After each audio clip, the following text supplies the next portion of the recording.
ತಾವು ಹೇಳಿದ್ರು ಬಿಜೆಪಿ ತಮ್ಮನ್ನು ಪಿಕ್ ಮಾಡಿಕೊಂತು ಅಂತ. ಒಂದು ವೇಳೆ ಸಿನಾರಿಯೋ ಚೇಂಜ್ ಆಗಿತ್ತು, ತಮ್ಮ ಎದುರಿಗೆ ಆಪ್ಷನ್ಗಳಿದ್ದರೆ ಯಾವ ಪಕ್ಷ ನಿಮ್ಮ ಆಪ್ಷನ್ ಆಗಿರ್ತಿತ್ತು? ಈ ಸರ್ಕಾರ, ಕೇಂದ್ರ ಸರ್ಕಾರ ಏನಾಗಿದೆ, ಪರಿಣಿತರಿಗೆ, ತಜ್ಞರಿಗೆ ಒಂದು ಅವಕಾಶ ಕೊಡ್ತಕ್ಕಂಥ ಒಂದು ಸಿಸ್ಟಮ್ ಎವಾಲ್ವ್ ಮಾಡ್ಕೊಂಡಿದ್ದಾರೆ. ಸೊ ಅದರಿಂದ ಏನಾದರೂ ಇದು ಆಗ್ಬೋದು. ಆಮೇಲೆ ಕೆಲವರೆಲ್ಲ ಈ ಪಾಲಿಸಿ ಮೇಕಿಂಗಿಗೆ, ಈಗ ಯಾವುದ್ಯಾವುದೋ ಕಮಿಟಿಗಳಿರುತ್ತೆ. ಪಾಲಿಸಿ ಮೇಕಿಂಗ್ ಬಹಳ ಮುಖ್ಯವಾದದ್ದು.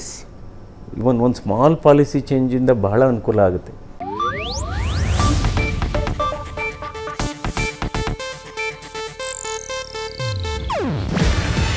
ಇದು ಏಷ್ಯಾನೆಟ್ ನ್ಯೂಸ್ ನೆಟ್ವರ್ಕ್ ಪ್ರಸ್ತುತಿ.